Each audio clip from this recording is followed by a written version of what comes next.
Good afternoon, everyone. Thank you for joining this afternoon. Firstly, I want to apologise for the title of my presentation. We were asked to give a snappy title, and I'm not very good at snappy, so I went for a cheesy pun instead. So apologies for that. But the work I'm going to discuss is a 3-year project that ended actually this time last year, looking at new opportunities for improved sheep scab control. So I'm just going to kick off a bit about the disease itself and some of the issues that it's caused. Just a bit of background to those that aren't familiar with sheep scab, and then we'll go on to some of the objectives and outcomes from the actual project itself. So seroptic mange, also called sheep scab, it's one of the most severe skin conditions in sheep. It's highly contagious disease. It's responsible for large economic losses and obviously as a significant welfare concern. It's caused by the parasitic mite Psoroptes ovis. There's a picture on the slide here, which is a non-burrowing ectoparasite. It lives on the surface, the skin of the sheep, and it's an obligate parasite, so it has to complete its life cycle on the sheep itself. It can survive for limited periods off a sheep, but the actual life cycle itself has to be completed on the sheep. So the disease itself is caused by the presence of the mites on the sheep, and also their presence and also their fecal material is thought to cause an immunological reaction, and this reaction, which is basically sort of a lipid emulsion of pus cells and all that sort of thing, is what the mites feed on. So they basically feed on the reaction that they cause in the sheep to their presence, and the infestation can cause a very debilitating dermatitis, leading to wool loss, very itchy, scratchy sheep, and if it's not treated, it can potentially lead to death. So a bit of the background to sheep scab. So it was actually eradicated in the UK in 1952, but it reappeared in 1973, which is thought due to infected imported animals. There used to be a compulsory sheep dip order to dip twice a year, and then this was reduced to once a year. And then in 1993, all the national measures for sheep scab control were deregulated. And since that time, numbers of sheep scab has increased quite dramatically, and it's now endemic in the UK. The disease is notifiable in Scotland, and in England and Wales, there's a legal requirement to treat infected animals and all of other flock animals if it's detected. It's estimated that it costs between 78 and 202 million pounds a year, but I'm sure that's a very broad estimation, but a lot of that cost is due to treating animals, and I'm sure it can be a lot higher than that, loss of animals and such like. And then there have been increasing incidences. Incidents have been increasing recently and over the years, and this is thought due to be partly by lack of control options, which has been compounded by increasing occurrence of pesticide resistance. So dipping in an OP, diazinon, or injection with MLs are the only control options for treating sheep scab, and there are concerns that poorly applied treatments and inappropriate or unverified treatments are being used to treat sheep, which could cause issues with pesticide resistance development because you've got a suboptimum treatment. So those are the issues surrounding sheep scab. So the objectives of this, the overall objectives of this project were to aim to improve the health and welfare of the sheep, and there were 3 objectives that we looked into. So first of all, we looked at developing an in vitro rearing method for the mite. We wanted to determine pesticide resistance in UK populations and investigate the development of a resistance detection kit, and then also identify novel targets for treatment of sheep scab and develop assays for those targets. So within each of those objectives, there were a number of milestones, and I'll now just go through each of the objectives separately. So objective 1 was developing the in vitro rearing methods. Now, so sheep scab, like I say, are obligate parasites. They have to be on a sheep the whole time to complete their life cycle. They can survive for about, I think the figure is about 17 days off host. So they can survive on scratching posts, in the field, on fences, that sort of thing, and that's a highly likely method of transmission between sheep. So they can survive for a limited periods off a sheep, but the main of its life cycle has to be completed on the sheep itself, and so that causes some issues if you're looking at research into this mite. It means that you're very reliant on having a culture that's bred on a sheep. They can be very highly variable in the production of mites. You can have, can be better at different times of the year depending on various factors. So the idea was, if we could develop an in vitro rearing method that we could culture the mites as such in the laboratory, have a constant supply of good quality mites all year round, they could be used in research for research purposes. So that was the aim of the project, of this objective, mainly to replicate a sheep in a petri dish, which sounds challenging, and it is indeed quite challenging, as we found out. So the objective was split into these milestones. So first we looked at the literature review, which covered looking at the current state of the knowledge of physiological and behavioural requirements of the mite. We then looked at chemical analysis of the sheep scab diet and mite composition. What we wanted to find out is basically what the mites were feeding on. I mean, there's some of the literature says that what's been found inside the mite, but it's not very conclusive. So we did tests looking at taking skin samples from various areas on a sheep scab. So as the mites develop an infestation, they move out into a sort of a lesion area, and the mites themselves are on the outer edge of this lesion area, in a scabby area.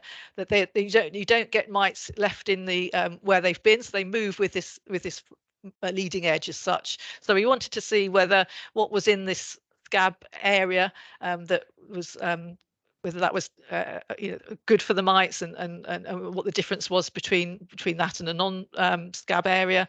And then we also wanted to look at mite composition. So we wanted to see what the mites were feeding on by comparing starved mites with recently fed mites, to see if there was a difference in their actual what they'd been taking in, and so that all these was to help guide development of an artificial diet. So again, trying to replicate what the mites feed on a sheep, to replicate that into a petri dish, so that they have what they do actually feed on in reality.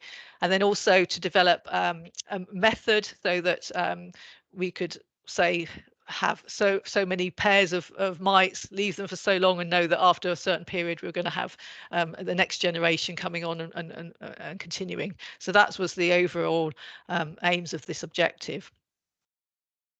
So this is just a bit of a bit about the life cycle of Stropchi. So what it says that, as I mentioned, they spend the whole life on the sheep itself, in the surface layer of the skin.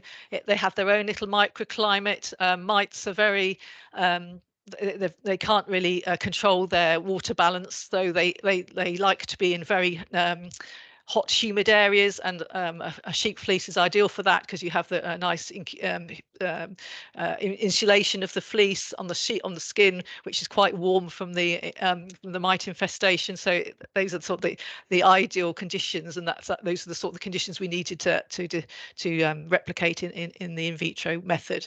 So so this is the life cycle. You have an egg, it goes to a larva, which is six-legged. It then goes from a larva to a resting larva, and then to a proto-nymph. And so the nymphs and the adults have 8 legs. So in that development period from larva to proto-nymph, they develop an extra pair of legs.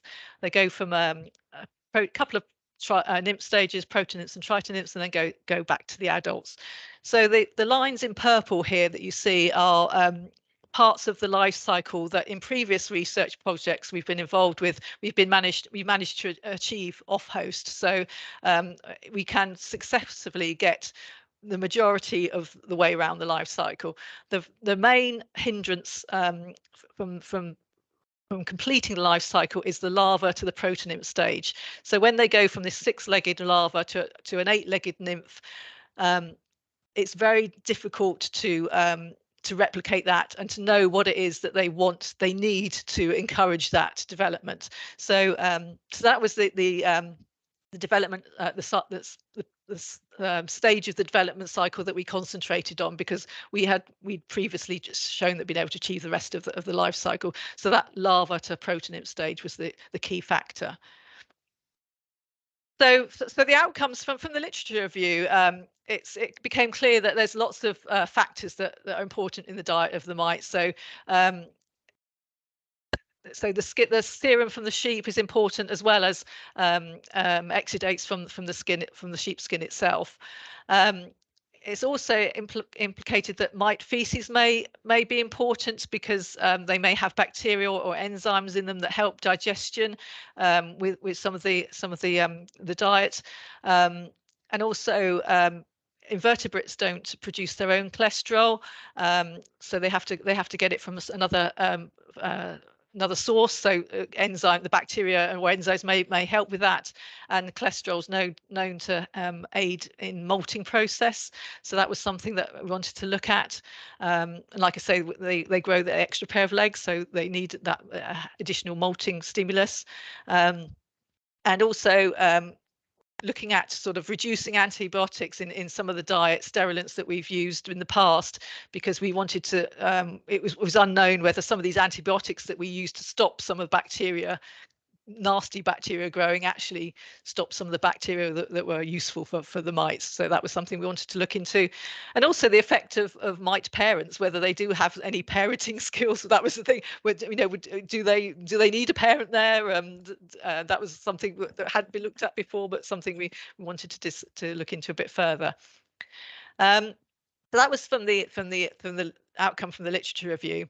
And then from the chemical analysis of the scab light ducts, as I mentioned, we did skin samples of different areas of a scab lesion, and also a chemical analysis of a starved and recently fed mite as a comparison.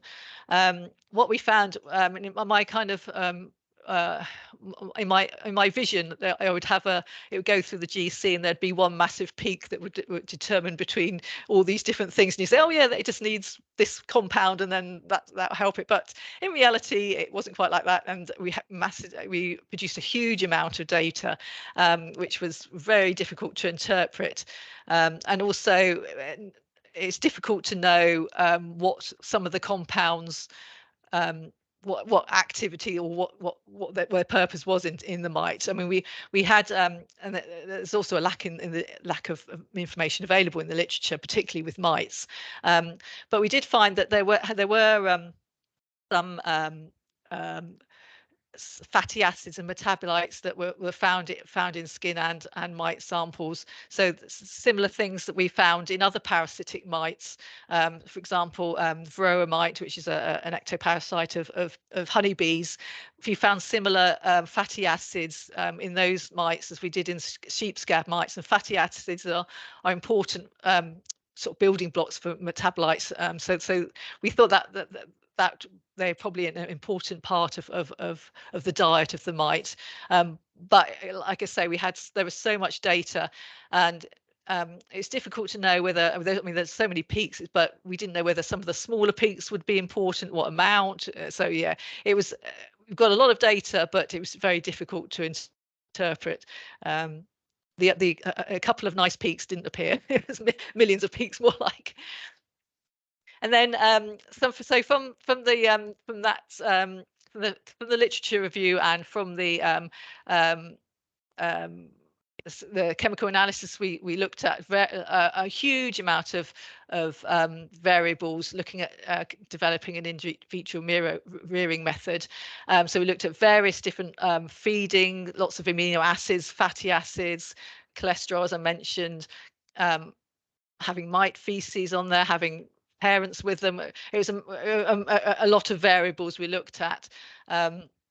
But we did manage to actually get successful molting of the larvae to the protonid stage, which, as I mentioned, has been the most difficult to achieve off host. And that was actually the best result that has been reported at all. So we've got 54% larval survival, 39% of those molted, and we've also got a high rate of adult survival over a long period of time. So we managed to get the larvae molting into the next protonymph stage, but they didn't actually carry on from that stage. So they got to the protonymph and then sort of that was the end of it. So what we did find was that so the different life stages seem to require different diets. So different skin, different compositions of skin concentrations were used in some of the sheep serum as a diet. 1.25% of skin was the most successful. This was most successful in helping the larvae molt into the nymphs, but the actual adults did better without a skin solution in their diet when they were for getting the more number of eggs. So it seems that which you would expect that different life stages need different conditions and different diets in order to help them. So it's a very complicated picture in that it's not one thing does all for everything, and yeah, trying to replicate a sheep in a petri dish is a very difficult thing to do. But we did find out that we managed to achieve the most difficult thing that hadn't been achieved so far, and we also found that there's a tendency when you're a scientist to keep looking and prodding and having a look and see if things going, but what that does tend to not be so good. So what we did found in the end was actually reduced handling and feeding was better for them than anything else. They preferred just to be left alone, get on with it, and then give them a feed when they need it rather than continuously topping up their diet. So yes, we got some important information. We managed to get to the step that had never been achieved before off host. So we did achieve, got quite a further way along the task, but didn't actually get a whole life cycle off host. So that was the outcome of that first objective. So the second objective was looking at, we wanted to look at pesticide resistance in UK populations and also investigate the development of a resistance detection test kit. So there's a lot of there's several published methods available for laboratory methods for testing for pesticide resistance in the mite. We looked at a range of these methods and selected a few to actually to see how easy they were to undertake. So there was there's a tea bag method, there's an agar gel method, there's a well plate method, there's several methods that are all published. So we selected a few, had a go, and out of those screening of tests, we selected a couple to look at further. And then also as part of that, we wanted to determine pesticide resistance in populations of Stroptus ovis. So there have been some published reports of pesticide resistance in UK populations, and we wanted to try and get some information from areas away from where it had already been reported, so different areas that had been reported previously. And then as part of looking at a detection test kit, we wanted to identify the genes that were responsible for pesticide resistance, and then look at the mutations responsible for those that resistance and investigate development of a test kit. So they were the overall aims of those objectives. So the first one was looking at, so we looked at, like I say, we looked at a range of methods, and out of the methods we looked at, the agar gel and the filter paper methods were found to be the easiest to use, most repeatable, and the most robust. So those two methods were found to be the best ones to use in the laboratory assay. The picture there shows the picture of the filter paper method, and as you can see, there's quite a lot of parts to it, which and some are bespoke. So that was a disadvantage with that particular method, but it does give very good results, and we've used it in efficacy studies with mites before. So it's a good method, but there are parts to it that it's quite bespoke, like I say. And then the other method, the agar gel method, has been published in papers looking at resistance to MLs in Psoroptes. And again, this is a very easy method to use. You can prepare plates in advance, have them stored, and then use them when you're ready. So we did various tests of all these methods, and as a result, we managed to generate some discriminating doses, which is the dose which kills over 99.99% of a known susceptible population. So we managed to generate those doses for laboratory bioassays for both moxidectin and diazinon from these tests. So this was these are laboratory assays, like I say, and the disadvantage with these assays is that you need a known number of good mites that are in good condition in order to do the test effectively. So if mites are collected and they're put in the post and they left in the post over the weekend, and we get them on a Monday, some of them, not pretty poor conditions, they're already dying before you get to do the test. So the laboratory methods have a place, but they do rely on certain things to be able to be used effectively. So as part of that, we wanted to, like I say, look at some potential resistance in populations of the mite outside those that had already been sampled in previous publications. So the sourcing of the field mites, this was extremely challenging. We did have COVID to impact us as well, so it was very, very challenging indeed, additionally challenging. But in the end, we did receive 6 samples. 3 of these were tested. The other 3 either didn't have enough mites to test, or, like I say, they arrived in poor condition and they weren't. We couldn't test them. They weren't a reliable specimen to test at the time. And of these 3 that were tested, one of the samples had no survivors to either moxidectin or diazinon, and then 2 samples had mites that survived the discriminating dose of moxidectin but not diazinon. So yeah, it's continuing the theme that there are resistant mites to moxidectin out there.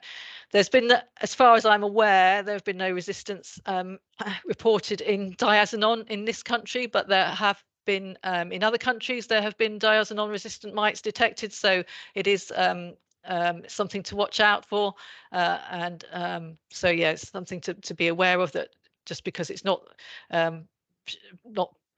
being tested doesn't necessarily mean it's not there in the population. So yeah, so from the because we, like I mentioned, we only got 6 samples after, but that was after an extremely hard effort to get a lot of samples, I must say. It just highlights the disadvantages of using laboratory assays, in that you do need a good number of mites that are in a condition in order to perform these tests. So so going on from there, so thinking about that, so it's whether is there another way of detecting resistance without having to collect mites from a sheep and then sending them off to a lab for the bioassays to be done. So the thinking was in this next milestone was that if you could identify the genes that are responsible for pesticide resistance, and then those mutations, if they can be used into a like a very simple to use pen-side sort of kit that you could just use on the farm. You don't need a specific number of mites. You don't need good condition. You can just, I mean, we're all familiar with sort of LFD tests from the COVID days. So something similar to that. You can squish a sample onto a little bar thing, and it tells you whether you've got resistance mites, yes or no. And then that saves from having to go down the route of you don't have, you can change your treatment options, so you don't need to, if you know you've got ML resistant mites, you don't you go down a dipping route rather than having go wasting time and effort and money, of course, on treating sheep with MLs when they're already resistant to that. So that was the idea, is that you have a very cheap, simple, easy to use kit that you could just use on the farm. So in order to develop this further, we needed to identify the genes and the mutations that are responsible for this type of resistance. Now, the spider mites, Tritonicus urticae, which are mites, pests on plants, they have very strong resistance to abamectin, which is within the same family as the MLs. So it's the same type of pesticide, if you will.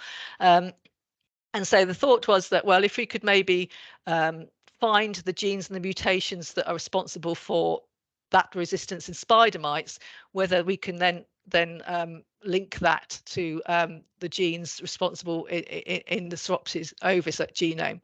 And from extensive literature research, we found that there were two loci with significant homologies to the genes in each of the mites, in the spider mites and the Psoropsis genome. And then so as a result of that, sequences were used and PCR primers were developed to complete the coding sequences and to confirm those set coding sequences for the two. So we were taking information from a different species of mite and a different type of different family, not a different family, but a different class of pesticide, if you like, to see if we could detect resistance, the mutations causing the resistance in Psoropsis ovis. So unfortunately, as a result, we found two loci. One of them was 510, where the mutations occurred in spider mites, and we compared these with a known susceptible strain of Psoropsis and a known resistant strain of Psoropsis. And unfortunately, if you can see with the red box here, that area, there's no significant difference between the two. So so it meant that we couldn't detect the mutation that was responsible for that resistance. Now, I think this may have been due to the fact that, as I mentioned, abamectin is slightly different to moxidectin, the ML. So they may act slightly different or may act on different chlorogated channels, which is how these pesticides work. So that may be the reason why, although we're quite confident we know where the genes are, the mutations may be slightly different for a different type of pesticide. So we did get so far, but unfortunately didn't get enough to be able to develop a test kit as such. But I think there's a lot of potential there for this sort of thing, is that rather than having to rely on collecting samples, making sure they're in a good condition, sending them off, getting the lab to analyze them, getting the results back.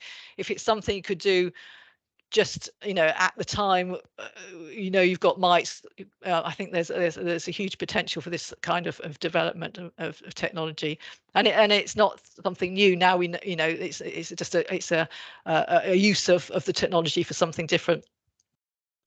So that was the second objective. So the third objective was what we wanted to look at. So identify some novel targets and develop functional assays for those targets.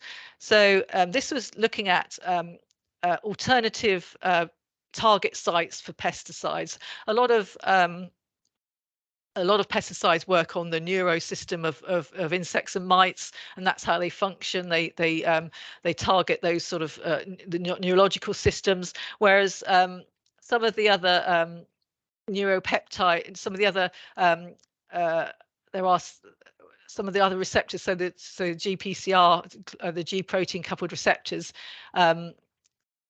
work in harmony with working with hormones of the mite, basically, and obviously the hormones affect metabolism and development. So rather than looking at neuro receptors, we wanted to look at more of the G protein coupled receptors in Psoropsis ovis, and identify some of those and the neurohormones that they used it with. And then once they were once we'd identified them, we would clone these receptors and then develop a functional assay to each of these receptor assays. So from these tests, we identified 41 putative GPCR receptors were identified, and then of those receptors, 31 neuropeptides and neurohormones were identified that linked with those receptors. So they managed to get a lot of information regarding potential novel target sites for pesticides, and that was published in the Journal of International Acarology in the paper below. So we got sort of the basis of the information, and then it was putting it back into actually practice. So out of the all the receptors that were looked at, two of those receptors, the corticotrophin releasing factor and directic hormone and the ecdysis triggering hormone, were the coding sequences for two of those receptors for those hormones were elucidated. It was thought that these two would be a good basis for further research and development.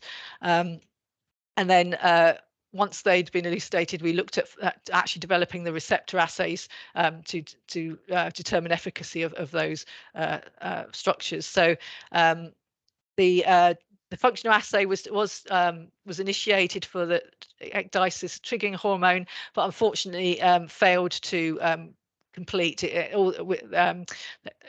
Many attempts were made. There was something within either the process or the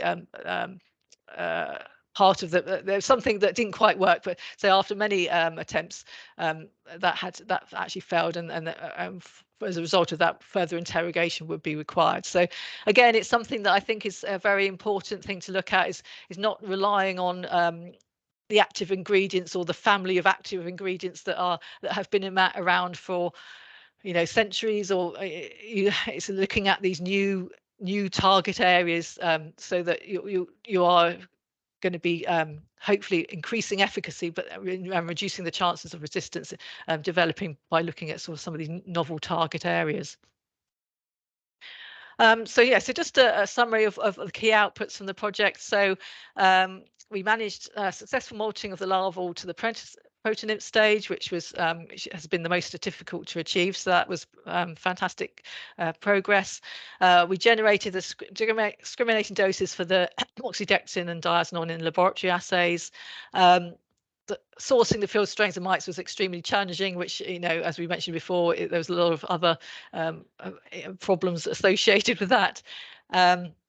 We identified potential mutations on genes responsible for ML resistance, but comparisons of known susceptible and resistant mites failed to show any difference. So I think again we got so far, but I think again more work is needed. The paper was published, as mentioned, on the in silico work, looking at identifying the neurohormones and neuropeptides of the receptors. And then we managed to identify the full coding sequence for ecdysis triggering hormone, but failed to progress any further with that. So overall, I mean, the project it provided some fantastic progress compared to what we've achieved previously. There's some really important information on the provision of new opportunities for improved sheep scab control. And although we by the end of it we didn't actually produce an end product as such, there were some important achievements, and it does lay way for further research opportunities in the future, for sure, I think. So just a few words of thanks. So Jackie, Jess, Rachel and Michelle were all FAIRA scientists that inputted into the work, our analytical chemists, our animal care staff who did a great job at maintaining the sheep, Stu for supplying mites. We did have a few incidents where our cultures failed, so Stu was very kindly gave us some more mites to set it off again.